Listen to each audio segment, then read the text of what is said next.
Boom.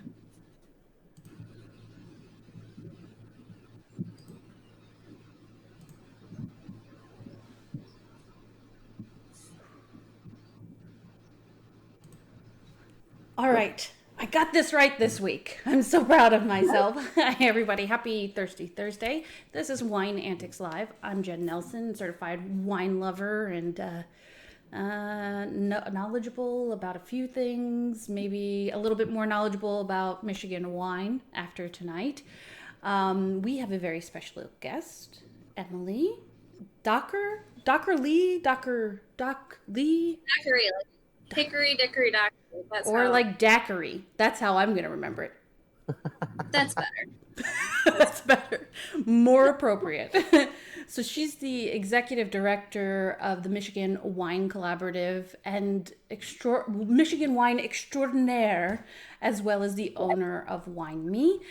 So we're going to ask 20 questions, maybe a little bit more, maybe some very dirty questions, i.e. terroir related questions today.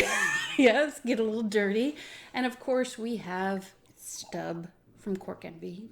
I always want to say corkenvy.com because you've got me programmed to say .com. .com. That's fine. That's fine. I'm very happy to have Emily here tonight and happy to be drinking Michigan wine. Totally. Very excited. So glad that you guys decided to take the Michigan wine adventure. Oh yeah, yeah, we've been doing this a couple weeks. Yeah. I've had I actually visited Michigan, southern Michigan, many years ago, and had some of the wine in that region, and then down into northern Ohio. I know that's slanderous to say, however, I tried a little bit of both. I have not made it up the western side and along the lakes and up to Traverse City, which I know have some amazing wines. Yes, you have a lot of work to do. Okay. All right, so I was asked what wine I'm drinking tonight. I'm drinking the 2018 Pinot Blanc from Left Foot Charlie. Very nice. This is my first. I literally opened it on the air. Man, it's crisp. This comes from 4 different vineyards, I believe, but all Pinot Blanc. Man, I'm getting some apple and pear notes on this. A lot of tart acid on it. It's pear and apple for me. 100%. That acid lingers pretty well. Just a little hint of sweetness, but it's not sweet. It's like from the apple, like the finish of the apple, you get that like almost apple sweetness on it. Love this. Sorry. Were you just shooting your 60-second tasting? Because if you guys don't know, Stub's been doing like these 60-second tasting videos, yes. And I feel like we just got bombarded with it. Well, it was less than 60 seconds there. Pairings. Let's go with this. I want a shrimp cocktail. I want some or some ceviche. That's what I would go with on this. How about that? Right out of the bottle. Yes. Let's do it. So, Stub, you want to get us kicked off with these 20 questions? Burning questions that everybody needs to know about Michigan wine. We're going to try to roll through some questions. We're going to do some education. We're going to learn about Michigan wine through our 20 questions here. If you have any questions, we'll throw those in and maybe do a few more than 20 if you want to join us in the chat there. But otherwise, we're going to roll through. We're going to have some fun and learn a lot about Michigan and its wines. Emily, first question. When is kind of the beginning of the industry, wine industry in Michigan? Well, St. Julian's previous entity was formed in 1921. So that's kind of a benchmark to where Michigan wine started. Obviously, Prohibition kind of threw a hitch and stuff for a little while. 1936. Allegedly. St. Julian rebranded in 1936 and kept that name. So we've been in the game for, a little while. Nice. Cool. And how many AVAs or American viticultural areas are in Michigan? 5. 5. We've got 5. Okay. Yes. Lake Michigan Shore, Fenville, Leelanau, Old Mission, Tip of the Mitt. And Tip of the Mitt is the newest. I think that's an order of their establishment. Nice. So Tip of the Mitt is our newest one, and that's kind of like Petoskey area, northern central Michigan, which is they're growing some really, really, really cool stuff there. Cool. Just How just the tip of the mitt. And for those who don't know, Michigan is often referred to as the mitten or the mitt by Michiganders. Is that correct, Emily? Mitt. Yeah. There you go. That's why I said Yeah. just the tip. Nice. All right. So we have 5 AVAs. How many wineries are there in Michigan? I think the current count is 164. So at least 164, which Nice. is like 1,000% increase from 1991. We had 14. So Is that an accurate statistic from the Michigan Wine Collaborative? I mean, you are the voice of Michigan wine. 14 wineries, 1991. We have 100. That's crazy. I have a friend who lives here in the DC 1,000%. metropolitan region from Michigan, and he's like, I've been following Michigan wineries since it was kind of a real actual thing that was a commercial thing in tourism. And he's like, every time I go back, I try to go visit one of these areas and visit some of these new wineries. So he's very impressed with that. All right, so we have that many wineries. How many grape varieties are grown in Michigan? So many. I could not come up with a good number for that because every year people are putting new varieties in the ground. So like this year, Itasca went into so many vineyards. So as these new varieties are coming out of places like Minnesota and New York, people in Michigan are putting them in the ground. So the number is constantly changing because people are like taking chances with new grapes, and not just new, hybrids and cold hardy grapes. They're putting in kind of interesting Italian varieties and trying things. So it's nice that there's a constant like evolution to what people are trying to do and wines are trying to make in Michigan, because that's going to be the only way we figure out what really grows well here is by trying different stuff. So it's exciting to try, super crazy, weird wines that people are doing tests, experiments with, and wines that people have never had and may never have again, but hopefully we do good and we can continue making those. And a lot of your growers there work with the University of Minnesota, right? Who does a lot of the hybrid stuff for the Midwest as far as hybrid grapes for that area? Yeah. They're super valuable because they have facilities to do that. And I think that's something nice about the Midwest wine and grape industry is each state has something to offer. And Iowa has a great program, and Minnesota has a great viticulture program and breeding program. And Michigan has a kind of an ideal climate because we have the lake on the right side of us for that. So I think that and New York obviously has some experience and a really good kind of research program. So it's nice to be able to work with all of these states and create a new, American wine region that people can take seriously. All right, so you can't name the exact number of varieties because there's so much experimentation going on from year to year and they don't catch up sometimes. But what is the most widely planted grape variety in Michigan? Riesling. Riesling is king. Riesling is a classic. Riesling can grow in Michigan, so it's an obvious choice for a lot of vineyards. And, people pay good money for good Riesling, and we have a lot of it here. But people are also planting, other kinds of Alsatian varieties. Pinot Blanc is blowing up, and I think Michigan Pinot Blanc is better than any Pinot Blanc I've ever had. I'm enjoying the one I'm having right now, for sure. It's a knockout one, yeah, for sure. So it's kind of exciting to see those classic Alsatian varieties do really, really well in Michigan soil and in the cellars. And we already have our first question from the Peanut Gallery, i.e. the YouTube chat, from Todd Godbout from Wine Compass. He asks, what is the oldest continually operating Michigan winery? I mean, do you know? St. Julian. St. Julian? St. Julian. Yes. Since 1921. They like I said earlier, they rebranded in 1936. But they're a big deal. And they have been around a long time, and they contribute a lot to the Michigan wine industry as a whole and currently. And in the future, I think they're going to be a huge player and a huge support for the entire industry. So that's where it started, and they're still going strong. Nice. All right. So you said Riesling is king. I'm going to assume that's the state white grape then, if there were one. It was one, right? And what about the state red grape?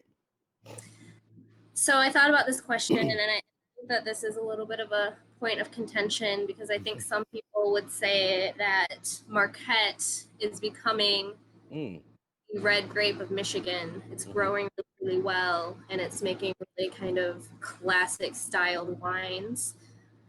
But I think a lot of people would still say Cab Franc is Okay. Red King. Michigan, it's again a very classic varietal and it grows well in Michigan some years. And when you have a good year, you have a great Cab Franc for years and years and years, and they can age really, really well. And, you know, we're just kind of starting to discover that because, you know, we're just starting to have a history in Michigan wine and quality, like classic wine style. So I think that Cab Franc is huge, but Marquette is right behind it. So if I were to go visit any of the regions in Michigan, any of the 4.5 AVAs, because we're not sure about the tip of the mitt. We're not sure about the tip of the mitt. Right, like here. Okay. If I were to go to any of them, I always like to have a varietal or two that I can hold each of the wineries against one another. One that is popular across the state to a certain extent, right? I know there's very different climates from north to south, but would you say that's Riesling and then Cab Franc as a good red and white? Yeah, I think you could probably find a really good variety of style and terroir between all of the different AVAs in Michigan. Tip of the Mitt does not grow a lot of Riesling, Okay. Because they lake effect. But there are some producers that are making some really lovely Rieslings that are, you know, the fruit is from Leelanau, but some of the fruit is from Tip of the Mitt. Charlevoix Moon has an estate Riesling that is amazing. And Petoskey Farms does a really beautiful Riesling that is fruit from Leelanau and Old Mission. So I think Riesling is really kind of the home base for a lot of Michigan wineries. Nice. It's a classic. All right. So you've talked about all the AVAs and the different areas. Wine is not just grown in one area in Michigan. So tell us, and maybe this is a bit of an opinion here, what's the most scenic wine trail in Michigan? I had to think about this for a while too, because the nice thing about Michigan is most of it is scenic. I mean, we've got a lot of green spaces and we've got a lot of water. I do think that Leelanau and Old Mission have a little bit more of a stake in this because the vistas are so great. I mean, and there's just so much Lake Michigan, and sometimes you can see the other peninsula, and so I really think that the wineries that, you know, are on a lake view are so beautiful, and they're so lucky to have that. But there are some really still beautiful wineries in Southwest Michigan that have some really great vineyard views, and so it's tough. You know, a vineyard is beautiful regardless of where it is. All right. So we love drinking, obviously. Yes. We love drinking wine. We love visiting wineries. But if we were to visit a Michigan winery, tell us which one we might pop into for the best charcuterie or cheese pairing. You know, I don't know right now. Okay. Well, okay. That's fair. But I will say that Belago is doing a really, really cool deal where if you order 6 or 12 bottles, you get a different quantity of local cheeses. And they're doing curbside, but they're also doing that for shipping. So you can order your wine and get cheese delivered right to your door, which is super convenient. And I mean, it's not as nice as going to the tasting room and having that experience, but at least, of course, it's as close as we can get at the moment. All right. So we're traveling around. Maybe we want to hold an event, say a wedding or whatever. Which winery in Michigan has the best event space? I think this is a tough one because I think Chateau Chantal and Black Star Farms both have really, really, really beautiful properties and huge like buildings on those properties. Chateau Chantal has an honest to God chateau right on the property. So I mean, it's hard to beat. And Black Star Farms also has some really, really beautiful buildings, and they have an equestrian center. So I think that those two, they kind of take the cake. Okay, we did get another question. Oh, what do we have from the Peanut Gallery, and this is from Michael Wilson. And you may know his counterpart from our previous shows. Very entertaining female drag queen guest. He wants to know about the acreage planting of, what did he say? Gewurz and Cab Franc. And I think that comes in comparison to what you mentioned, the most popular grape of Riesling. Just trying to get a comparison to like what's under vine. So we've got about 3,000 to 4,000 acres of vines in Michigan. And I will tell you, there's not a misdemeanor in the ground for me. I think that that's a grape that's kind of fallen off a little bit, in general trend. So I would say maybe 400 acres. Cab Franc, I would say at least 600. I don't have those numbers right in front of me, but total 3,000, and I think Riesling takes about 1,000 of that. So it's significant. Well, I saved you from the really hard question from JVB. Which was you picking like what region, which AVA has the best wine, and I'm like, Jim, she can't answer that. She can't, as the Michigan Wine Collaborative, she cannot play favoritism that way. Indeed. There's no answer. There's no limit. There's no limit. All right, Emily, I think we got a decent overview from those questions so far about like just kind of Michigan wine and the industry and this and that. Now we're going to get into some fun questions. They're going to be all about Michigan, people from Michigan, and maybe some of the wineries in Michigan. So first, fun question here. Which winemaker in Michigan has the best beard? Because I know there is one. There has to be one. This was another tough one because there are several very good beards in Michigan. Mm-hmm. But I'm going to have to say Matt Kilman of Walloon Winery in Tip of the Mitt. The best beard. Yep. Nice. And if you have not seen it, I encourage you to do some Instagramming and find it. Visit the social media of the website and check it out.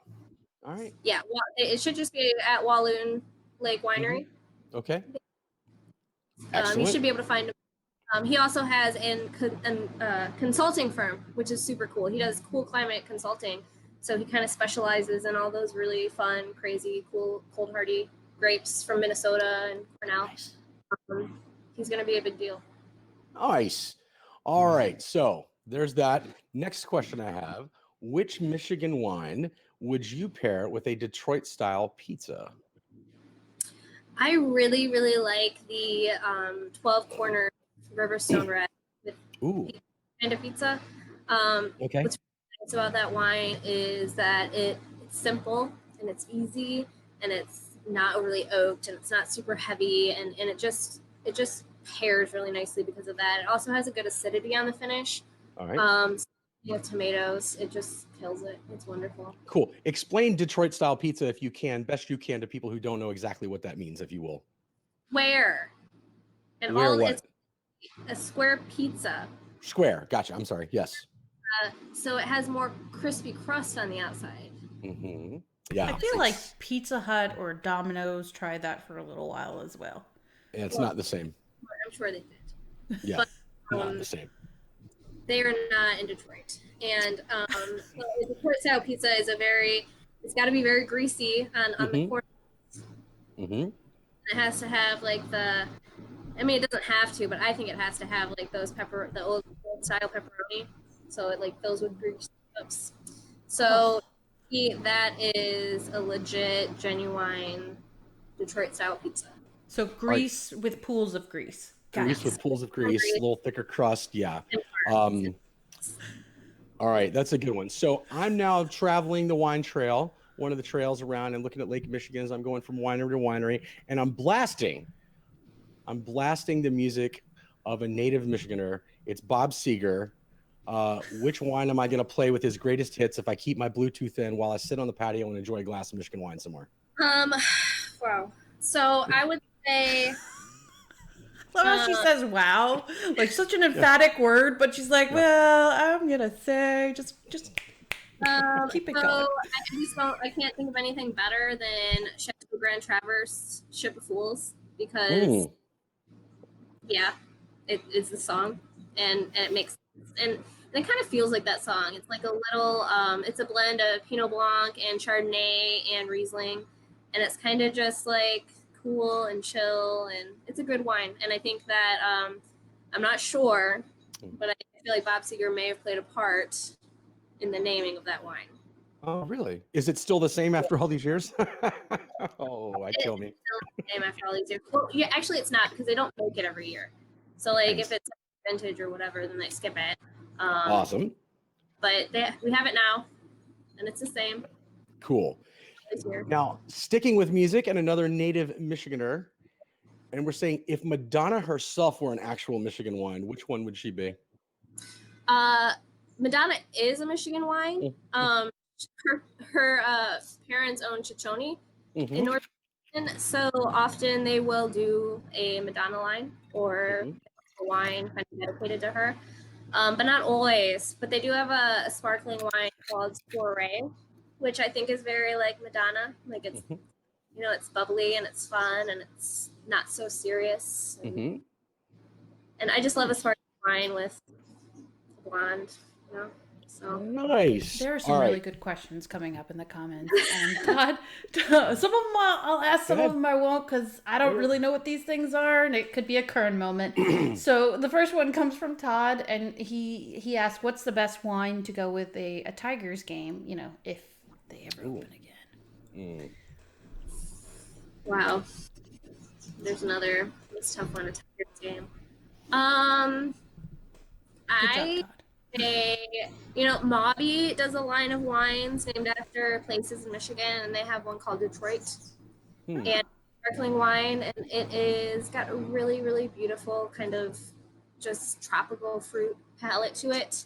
And I think for a Tigers game, hopefully it's warmer out, hopefully refreshing, and hopefully it's sparkling wine. So I would say Mobby, any of their location, Detroit.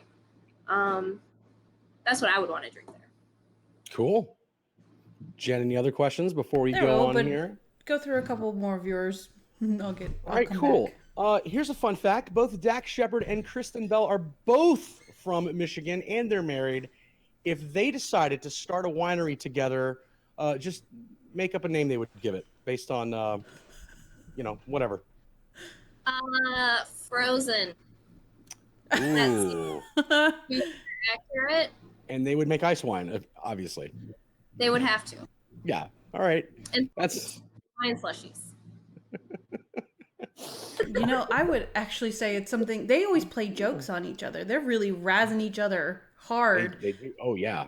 I would say it was something along. It would have to be some kind of inside joke in the family, and then tie it into their kids, because they get each other, but there's a lot of love for their kids. I don't know. Yeah. They're very competitive too. I've seen them on Hot Ones. But so Veronica wouldn't be in the name. I mean, I don't know. Fighting Annas. There you go. Ooh, nice. Fighting Anna. Anyone in the chat have any thoughts on that? Names for Dax Shepard and Kristen Bell's winery? I told you we're gonna have some fun with this, whether you like it or not. That's true. All right, let's get back to a food. So there's a thing in Michigan called a pasty, which is a meat pie, and it's pronounced pasty. What is the best wine to pair? Not a pasty. Yes, those are generally not edible. You don't know that. I think in the pre-show you mentioned that there were probably a few pasties that were edible. Come on, there's got to be something. But pasties definitely are edible. They're meat pies from Michigan. Emily, what are you pairing with a pasty? Well, if it were beef, I think I would do the 12 Corners Riverstone Red. Okay. And if it were chicken, I would do Lawton Ridge Chardonnay. Nice. Ooh, wow. Oh, here's a good food question as well from JVB. Cab Franc or Riesling with Mackinac Island fudge. Ooh. Riesling. Ooh. I agree. Nice. And what is so special about Mackinac Island fudge? Well, I assume that magic lives there or something. Doesn't like fudge from anywhere else. It must be their terroir. Um, it is a special fudge. I don't know how they're magicians or artists or whatever, but it's good stuff. Nice. And it's good that I don't. Yeah. All right, Jen, I am down to my last question. Are there more questions in the comments Are here? you really? I am. We went right through it. I told you this is a good setup. We can have some fun, have some jokes. But yeah, I've got one more. If there's a few more, we can then let me ask the one last question I have, and then we'll kind of do a wrap up and get to our after party. So JVB also asks, what is chapate and what wine goes well with it? And God knows if I pronounced it wrong. I actually had to Google it before I asked. It's an as far as I found, it's an Indian bread, and he says it's on the 10 things you need to eat and drink in Michigan. Ah.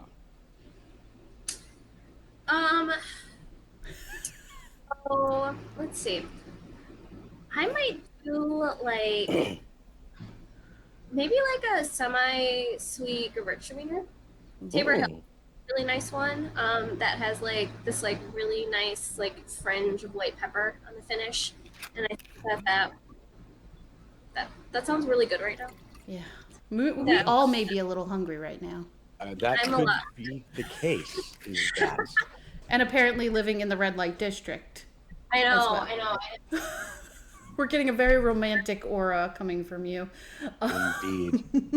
Indeed. And so a lot of where this inspiration for this discussion came from the campaign that we were working and are working on with Beffluence, and we were treated to wines from Aurora Vineyards, from Left Foot Charlie, and then from 12 Corners, which are back there in the corner. One of the things that Justin picked was Blaufränkisch, which I've only seen in New York, and you didn't mention it.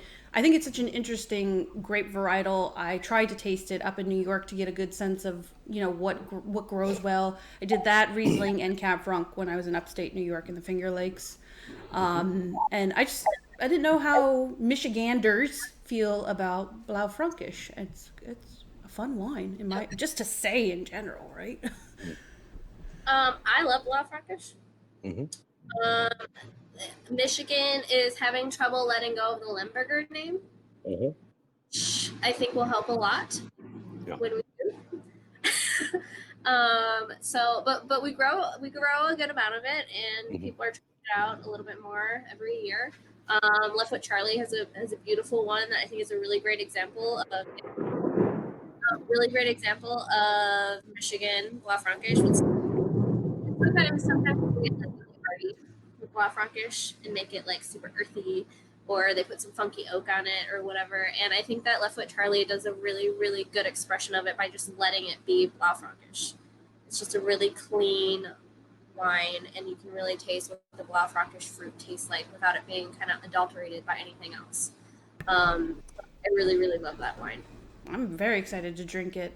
I think we need to we should get Stubbs' last question, because Zeus himself is striking down some thunderbolts. Well, I think his Zeus location. thinks that Limburger should be called Blaufränkisch. I think that's what's happening. Apparently. At my place, at least. All right, last question. One of the most famous people to ever come out of Michigan, one of the best artists in the history of this music that we call rock and roll, is Stevie Wonder. He has a song called For Once in My Life. If I had to, for once in my life, drink a single wine from Michigan, what would it be? Oh my gosh. This would change daily for me, I feel. Sure.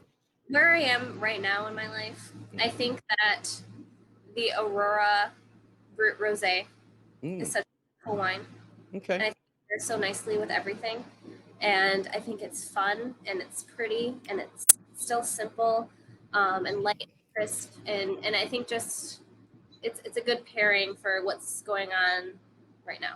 So can I do a quick follow-up to that and ask that question in just a little different way? If you had a once in my life wine to give someone who had never had Michigan wine and probably says, and it was a wine lover and would probably say, Michigan wine, what? As some people probably would from outside of the state, which wine would it be to prove to them that Michigan can make quality wines? It would be a Pinot Blanc for sure. And I think I would do. You can leave it at that if you want to be diplomatic. But I think I would do the Left Foot Charlie, and I think I would Rope Bait, because I think that provides a really good scale of what we can do with Pinot Blanc. Rope has a really acid driven Pinot Blanc. And Left Foot Charlie is a little bit more finessed on the finish, I think, and it is a little bit rounder. I am an acid freak, so I love the finish on Rove. Left Foot Charlie is a little bit more versatile. So I really love both of those Pinot Blancs, and I think that those wines can show how Michigan can make a world-class classic wine like an Alsatian Pinot Blanc for $15 a bottle or $20 a bottle. Nice. Wow. Perfect. That was very definitive and a very good takeaway to finish up the show here. Absolutely. Good job. Change in an hour, I'm sure. Awesome. So as we wrap it up, I always like to give, especially when we have guests, a little bit of a chance to have some final thoughts. And I would love for you, Emily, to talk a little bit more about the collaborative or plug and play anything that you would like to talk about. Share with the group. Share. Well, what I would really like to plug and what I would really like everybody to consider is to start ordering Michigan wines now, because so many wineries are doing such amazing shipping deals. And now is a really good time to find which wineries you really like. So when you plan your trip to Michigan, you can do it really efficiently, and you can hit those vineyards and those wineries that you already know you love. So I have been telling people to really take advantage of all the deals and the free shipping or the penny shipping or whatever the wineries are doing, or the cheese deals, and find the wineries that they love. So when they're able to come to Michigan and experience that, they can make their trip the best it can be, because they already know Michigan wine. And I can give at least one recommendation, because many of the people behind the Bevfluence campaign have gotten the Aurora Cellars Chardonnay right here and have commented so favorably on this. And she didn't mention Chardonnay, but it's a very well-known varietal, very approachable. You had it's barrel fermented. Was it oaky or buttery? No, not in a traditional sense where you think of like people who they don't like Chardonnay because of those facts. It's not like that at all. It had a hint of cream on it, almost like lemon chiffon, more than like a buttery cream on it. It was fermented in neutral oak barrels, so you don't get a lot of that oak influence. It doesn't overtake the fruit. It was a lovely wine, and I was able to share it with not only the rib but a couple of friends after tasting it, and everyone was super impressed with the wine. Every wine that I've actually been able to share out with a few friends here and there who know wine have been super impressed with all the wines, both from Left Foot Charlie, 12 Corners, and help me, Jen, because I just slipped my mind here. Aurora Cellars. Aurora, yes, that we're talking about right now. Thank you. And they do bubbles. They do the Blanc de Blanc and the Rosé bubbly. They do indeed, yes. Yes. And that's the only reason, like, I'm not singling them out because they're the better of the three. I just am giving you guys the knowledge that I have heard from other of the campaign members that have said, yes, this is really tasty and have really enjoyed. So it gives you a point of reference if you're asking where should I start. But all right, Stub, do you have any final thoughts? Sharing all of your bandana colors. Have you tracked the length of your hair growth over the last 6 years? I mean, yes, it feels like 6 years. My hair, actually, I can pull it down like just past my nose right now, which has not happened in a very long time. And a friend of mine wears bandanas 3 times a year: Memorial Day, 4th of July, and Labor Day. And he was wearing a bandana. I was like, maybe I need a bandana because I keep like pulling my hair back. And so I did that. And I'm like, this is kind of a cool look. I'm not venturing out to get a haircut anytime soon. And apparently some of the ladies love it. So I'm going to stick with it for a little while. So I got 20 different colors right now available as of last week in an order. And I'm going to see if I can find some more. I don't know how many colors you can actually get in these, but we'll see. Maybe I'll have the largest bandana collection outside of Willie Nelson by the time this is over. God help us all. It's a thumbs up or thumbs down Roman style in the after party. which Stub will be dropping the link. We may see him die in the arena. I'm just saying, because I don't know that I'm a fan of the bandanas.